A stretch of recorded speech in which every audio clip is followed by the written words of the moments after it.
10 वर्षों तक ईसा मसीह की कहां है इतिहास भारत में। इतनी ज्यादा अजीब व गरीब चीजें लिखी थी उन्होंने। उन्होंने एक पैम्फलेट लिखा था क्रिश्चियनिटी के ऊपर। उन्होंने कहा था क्रिश्चियनिटी एक्चुअली में क्रिश्चियन नीति है। उनके हिसाब से जीसस एक्चुअली में इंडिया में आए थे जब वो 13 से 30 साल की उम्र के बीच में थे और वो क्रिश्चियन नीति सीख कर गए थे। तो जो सभी को जय मसीह की मेरे प्रिय भाई ने इस वीडियो में आज हम बात करने वाले हैं क्या प्रभु यीशु मसीह भारत देश में रहे।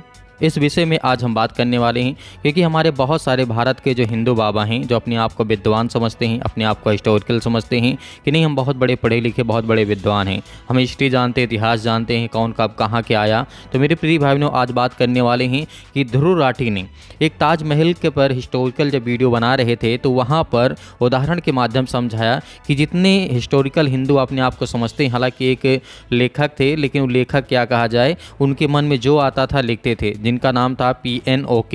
इस तरीके से ये अपने आप को मानते थे कि प्रभु यीशु मसीह इन्हीं के वजह से जो आज क्रिश्चियनिटी को लेकर के, प्रभु यीशु मसीह को लेकर के आज ये भारत देश में भ्रम फैला हुआ है कि प्रभु यीशु मसीह भारत देश में आए थे इन्हीं की वजह से। क्योंकि हम जानते हैं ऐसे बहुत सारे इतिहासकार हुए जो इस बात का खंडन करते हैं कि नहीं प्रभु यीशु मसीह भारत देश में नहीं आए। लेकिन जिस तरीके से हम जानते हैं निश्चलानंद सरस्वती ने कहा था कि जिस तरीके से प्रभु यीशु मसीह के बारे में कहा कि भारत देश में वो 10 वर्षों तक रहे और पूरी में रहे। जिस तरीके से बात करते हैं जम्मू कश्मीर की बात करें तो वहाँ पर रहे 10 सालों तक। मतलब बहुत सारी ऐसी मंद गणंत बातें हैं जो आज कहते हैं। तो यहीं पर मैं आपको दिखाना चाहता हूँ ध्रुव राठी ने किस तरीके से इन ढोंगी बाबाओं को जवाब दिया है। आपको मैं दिखाना चाहता हूँ किस तरीके से यहाँ पर ध्रुव राठी ने समझाया, क्या कहा है, आइए देखते हैं। हिस्टोरियन नहीं थे, इन्हें हिस्ट्री बहुत पसंद थी, हिस्ट्री लिखनी भी बहुत पसंद थी, लेकिन ये हिस्टोरियन नहीं थे क्योंकि अपनी मन मर्जी से हिस्ट्री लिखते थे, रीराइट करते थे हिस्ट्री को। दोस्तों आमतौर पर एक हिस्टोरियन की मेथडोलॉजी बहुत ही लंबी होती है, बहुत ही टायरिंग होती है।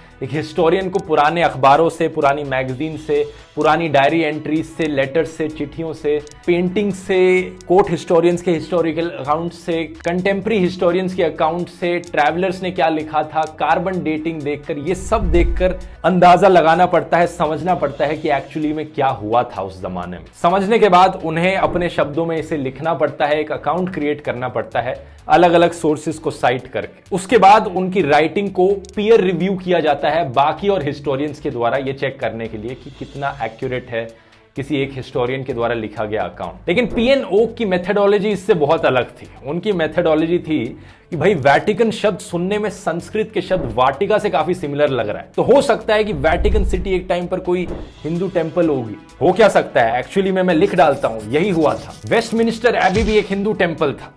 ये मैं मजाक नहीं कर रहा हूं दोस्तों। PNOK ने एक्चुअली में यही सब चीजें लिखी थी अपनी पैम्फलेट्स में। अगर ये चीजें सुनने में थोड़ी अजीबोगरीब लग रही हैं, इससे भी ज्यादा अजीबोगरीब चीजें लिखी थी उन्होंने एक पैम्फलेट लिखा था क्रिश्चियनिटी के ऊपर। उन्होंने कहा था क्रिश्चियनिटी एक्चुअली में क्रिश्चियन नीति है। उनके हिसाब से जीसस एक्चुअली में इंडिया में आए थे जब वो 13 से 30 साल की उम्र के बीच में थे और वो क्रिश्चियन नीति सीख कर गए थे। तो जो पूरा क्रिश्चियनिटी धर्म है वो हिंदुइज्म से इंस्पायर्ड है। इतना ही नहीं, उन्होंने ये भी कहा था कि इस्लाम और जूडाइज्म धर्म भी हिंदुइज्म से ही निकल कर आए।